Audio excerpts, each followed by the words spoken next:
sometimes when I make these channel update videos, I like to put the most exciting spin on like the title or the thumbnail of the video, like announcement this or like big news this. Yeah, I do that because a lot of times, frankly, like I want to give people who would otherwise watch or who would otherwise maybe be interested in this video a reason, an extra little push to watch. Like, oh, hey, there's something super exciting going on this month. Sometimes, like this month, for my sanity, I like to do the other thing, which is just state the title of the video in the most boring way possible. And I don't know, it just keeps me sane as a person who is always trying to hype up stuff that he's doing on the internet.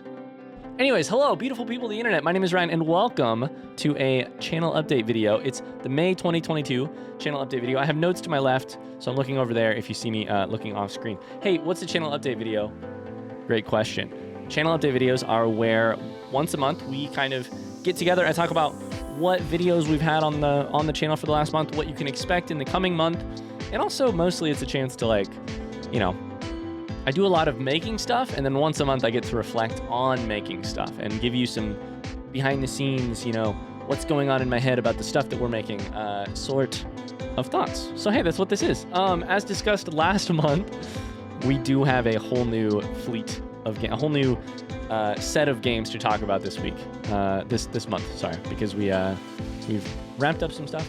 We've got some new stuff. First, let's go back and look at what ended in this last month. And I want a chance to talk about Skyrim, is basically why we're doing this. Skyrim ended last month for the first time in like 11 months.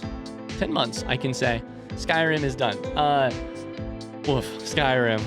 Well, for a lot of reasons, for a multitude of reasons, we are never going to have a playthrough quite like Skyrim again on this channel. 320 episodes long.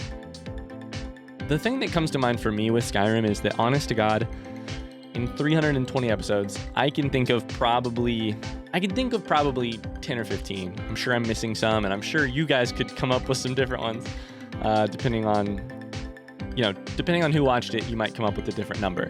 I can think of 10 or 15 videos in a 320 episode series that were like duds on my end, like where I failed to deliver something entertaining, or I just made some basic mistakes that sort of made a disappointing video. That's like, I'll take those numbers, frankly. Maybe the number's higher, maybe the number's lower, but Skyrim was just like, it delivered episode after episode after episode, and I feel proud that we tried to help it deliver as much as we can. There were some duds in there, but for almost a full year, I'll freaking take it. I have written here, I think in 2 or 10 years, the way that I'm going to look back on Skyrim, I was on a run the other day thinking about Skyrim, and I think what I decided is this. The way I'll look back on this series in a couple years is that, like, this is the series more than any other playthrough from a personal level that I feel sort of like taught me how to do blind playthroughs. Like the me that started on episode 1 and the me that finished on episode 320 has completely different understandings of how to do a blind Let's Play. I still have lots to learn for sure. I hope I have tons to learn. And there's definitely different ways to make videos, but like for that specific genre, blind Let's Play, I think Skyrim taught me more than I will ever be able to say. Yeah. So I'm not sure I will ever do a playthrough like it again. One of the things that comes to mind is, like, I don't know that we'll ever do a playthrough that long, like in quotation marks. For those of you who are maybe newer to the channel, the noon slot on our YouTube channel has been like an open world RPG type game for since I started this channel. The very first daily Let's Play that I uploaded was Fallout 4, and then we went to Fallout New Vegas, and we did some DLCs through all that stuff, and then we went to Skyrim, and now we're on to The Witcher 3. We'll talk more about that later. Fallout 4 and Fallout New Vegas, less so, but definitely Fallout 4. I erred on the too short side of the playthrough. Like, there's this balance, I think, always between like experiencing, having a good first playthrough of a game and having it blind, which is what I'm trying to do. My goal is not to see everything in a game. My goal is to see a good first playthrough of the game and represent that. That means mostly hitting the essentials. You're gonna miss out on some stuff, and hitting the essentials and also like the beloved stuff. You're gonna miss out on some other stuff, but you hit the essentials and the beloved stuff. Fallout 4, I honestly undercut that. We didn't get to everything that I probably should have. Just a little bit. I didn't know what I was doing, and it's always hard, right? Like, it's impossible to know, especially if you're going in blind, what's important, what's essential, what's beloved. And thankfully, the very kind people of the comments have helped me with that, but for each of the different series. But what I'm trying to say here, I'm rambling. I'm so rambly today. Is Fallout 4, we undercut that by quite a bit. I think we could have spent more time on Fallout 4. Fallout New Vegas, I'm not really sure. I think we probably could have seen a little bit more out of Fallout New Vegas. There are also some things that I probably didn't need to see in a first playthrough. But yeah, it's always a balance, right? Skyrim, I think we honestly went a little bit the other direction. It's hard for me to say that because so many people loved, some of those extra things that we did that were a little bit beyond the norm. And I have no regrets because I will never do a playthrough again like Skyrim. Like, I just don't know that anything will ever be that same mix of like special, new, beloved, all of that jazz. So anyways, we're gonna see. I'm now completely gonna eat my words because we're now on to The Witcher 3, which is apparently a very long game, and we'll see. I don't know. Our episodes are longer from the start, so I think that'll help us. But I'm also playing a lot of Gwent, which is 100% maybe not as essential.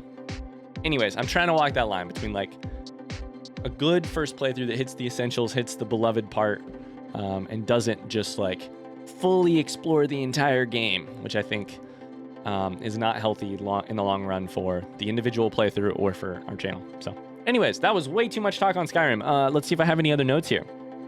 Actually, I think I nailed all of that. We'll talk more about The Witcher 3 later. The other series that ended, one of the other series that ended this month, in the last month, Subnautica. If Skyrim taught me how to do a blind Let's Play, if it taught me how to do it, Subnautica was like enacting that. I don't know if I'm more proud of a single blind series on our channel than Subnautica. I was crossing my fingers all the way to the finish that it would continue working out, and it just kept continuing to work out. I want to fully note that, like, I think that's probably 70 to 80% luck that it worked out the way it did, in terms of just like the playthrough being. It felt like the playthrough was always like gas, pedal down, and always hitting the high notes. That's probably like 80% luck, maybe like 10% my doing, and probably 10%, at least 10% of the incredible community of Subnautica, managing to like not spoil anything for me, appreciating and just like being there to chat in the comments about what was important to them and what was important to me in the series. So anyways, I just feel as soon as Subnautica was over, I was like, that was special. I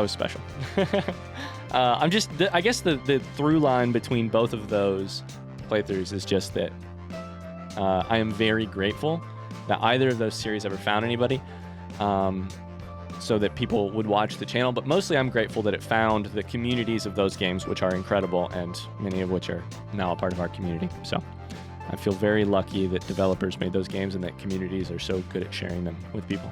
So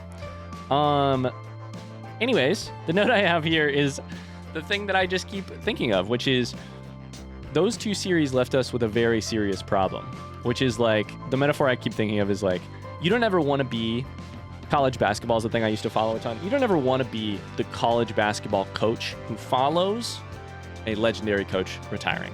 Legendary coach retires or moves to another program. You do not want to be the second coach because you will always look shitty in comparison to the next thing. Right now we're into 2 new playthroughs that I would say are doing a pretty damn good job of comparing, but you just don't want to ever follow a legendary coach. And I would say Skyrim and Subnautica were both those. So, yeah. The other series that we wrapped up this month, we played Rogue Tower, which is a rogue tower defense, a tower defense game with roguelike elements this month, which I just found myself weirdly addicted to and was really enjoyable. And we had a lot of fun with it. But yeah. That's all we did for that. Let's talk about new series on the channel. We have The Witcher 3, which took the noon slot, which I was talking about on the channel. I was on this run the other day thinking about, I write these videos a lot of times on my run. Like, I'll just write down quick notes. I'll be running, I'll be thinking, and I just write down some quick notes. And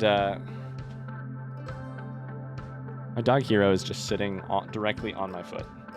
I think it's because the fan downstairs over our oven, or over our stove, is on. And he's scared of that because occasionally when that fan is on, our smoke alarm also goes off because food is being cooked and sometimes it goes off because it's sensitive.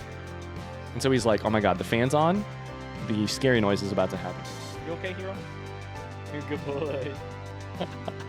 Oh, he's a good boy. So the metaphor I came up with The Witcher 3 is this. We're like basically on... I was going to say we're on our third date. I feel like it's maybe actually... We're on our third date, right? Like it's maybe more like our fourth date. Because in some recent episodes, actually, some that I recorded very, very recently, you know, we're right after our third date, if you know what I mean. We've like gotten to know each other a little bit, but mostly we're still like figuring out, we're really hitting our rhythm after figuring out like, hey, what's the rhythm of the other person here? The Witcher 3 has a very different rhythm than Fallout 4, New Vegas, Skyrim, or other games that I've played off camera, but it's got a different rhythm. It's got cutscenes. It's got different dialogue, different dialogue, different open-worlded communication. Like the people you encounter are very different. Yeah, I'm loving it, and I hope that the dates continue. I hope the dates continue going well too. And I think they will. But yeah, after our recent Gwent games, I think we're on to the fourth date now. I am loving this game. That's obvious, I'm sure, if you're watching the series. I'm loving the game. The Witcher 3 is an incredible game so far, and Gwent ain't bad either. Yeah, it's just so diverse. It's wildly diverse. Like, some episodes I'll be reading lore, some episodes I'll be playing Gwent, some episodes I'm doing combat, some episodes I'm just following a human story that ends up being like a beast story, which ends up being sort of a fairy tale story. It's crazy. It's really cool. I can't wait to see where it's going to take us. So, the next game that that has started in the last month is Outer Wilds. Oh my God! If you do not know this game, I have fantastic news for you. You're going to want to buy it, and you're going to want to go spend 20 or however many hours it's supposed to take to play, and play it yourself. Don't watch my playthrough. Like, this is the only time you'll hear me say this. Don't watch my playthrough until you're done. Then you can come watch it. If you regret playing this game, I will eat my freaking shoe. I will eat a shoe if you regret playing this game. It's so incredible. I have nothing but praise for Outer Wilds. It is mind-blowing. It is like... it's obviously an early contention for my game of the year for games that I've played this year. It's only May, but I cannot wait to see what the rest of this game has to offer. It's got that thing, right? Like, you might be thinking to yourself, Ryan, you were just talking positively about The Witcher, but now you are salivating over Outer Wilds. Games like Outer Wilds and Subnautica have that thing, which longer games sometimes do not, often do not. When they are like tight little pressurized experiences that you know are only going to be a matter of hours rather than of days. Like, we're going to play days of The Witcher 3. Outer Wilds, that might not be the case. Probably much less. Probably a day max. I don't know. I really don't know how long the playthrough is, but it's going to be. But it's just got something like so tantalizing to every hour you spend in the game. So I love both games. I'm not trying to compare them. But, man. Outer Wilds is like... I was describing this to my wife yesterday, my wife Meg. I was describing what playing Outer Wilds is like. I said, Megan, it's like learning to ride a horse. And then you start moving and you realize it's not a horse. It's actually a unicorn. And you realize this is going to be pretty magical. But then all of a sudden, it's no longer a unicorn. It's a fucking hippogriff. And you're flying through the air. The beast underneath you is changing as you ride it. You're a hippogriff. You're flying through the air, and then all of a sudden it's a dragon breathing fire, and you're just holding on for dear fucking life, not blinking, trying to take it all in, just, you know, soaking up the magical experience that you're on with no idea where it's headed next. Outer Wilds is so good. I'm going to stop talking about it now, because otherwise I'm going to make this video 20 minutes long. Hey, we also are playing, currently releasing, and soon that will be over, I think, actually. We played Hades, the like hack and slash roguelike game. Very enjoyable. I had a ton of fun playing this game. We played it on stream after somebody suggested it. We do a thing over on Twitch where you can suggest a game. If your game wins the competition, I'll play the game live on stream. And we tried it out, and then I loved it, and so we played a bunch more, and we sunk a bunch of hours into it. That's going out right now. Many people, this is a beloved game. Many people love that game. Hi, Hero. What's up? And I'll tell you what. Soundtrack, chef's kisses. Characters, chef's kisses. And yeah, I've never really played a like hack and slash. I don't know if that's even the right description. Hack and slash type game. But I've really enjoyed that too. So yeah, that'll be wrapping up before long. I'm not gonna like complete the game because that would take a long time. But man, I think we've done a good first playthrough, and I have loved it. So the other thing that's happening is the final thing that's happening is Grounded, the co-op survival. Honey, I Shrunk the Kids. 30 years later, you're in the backyard fighting insects and crafting stuff. Grounded is very cool. It's a game in early access, so it's one of those things where it's like, the most important thing to me is that I'm playing co-op with Meg. We're streaming it, so we're playing co-op with Meg, sharing it with stream. It's a survival co-op game with my wife, which is just like my idea of happiness. Like 3 hours in a row of me and Meg, like being sassy and crafting stuff together and working together, and then also like kind of taking cheap shots at each other, and then circling back around to work together. That's just those kinds of games are my favorite way to spend time. So this checks all those boxes. The game is in early access, so it's like, I think it's a really satisfying game. Crafting is awesome. It's very pretty. So much of it just feels like a majestic world, which is cool, even though it's just a backyard.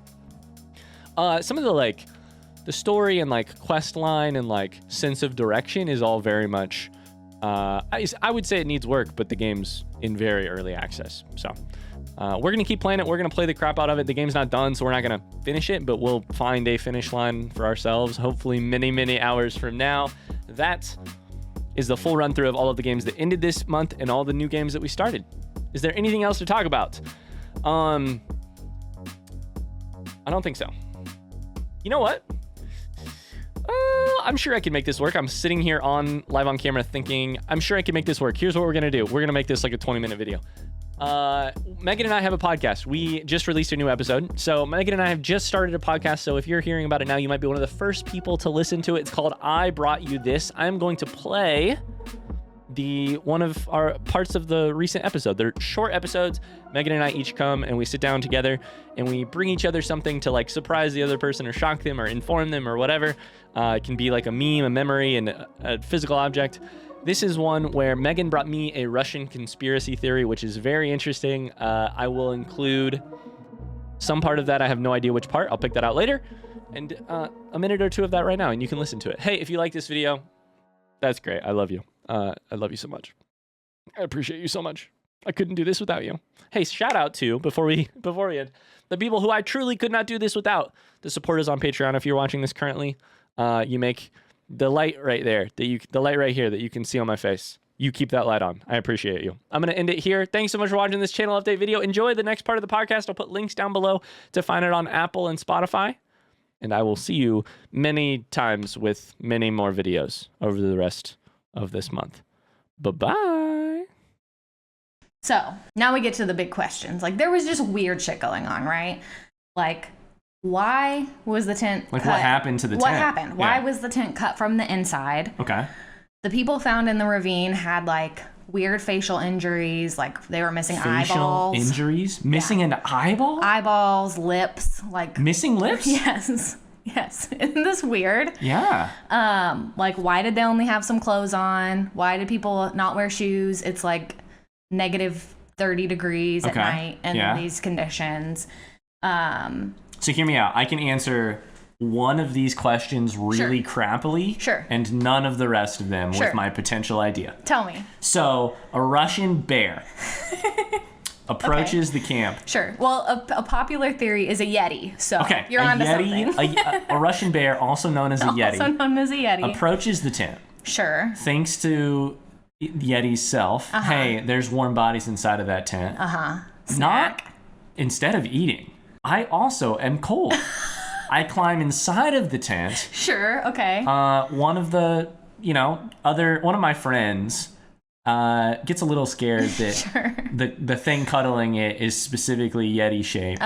And all of a sudden, Everybody panics. The Yeti slashes its way out. Everybody freaks out. Everybody runs. Everybody follows the Yeti. Everybody after it follows its the way Yeti out. down the slope. Sure. And I can't figure out the rest.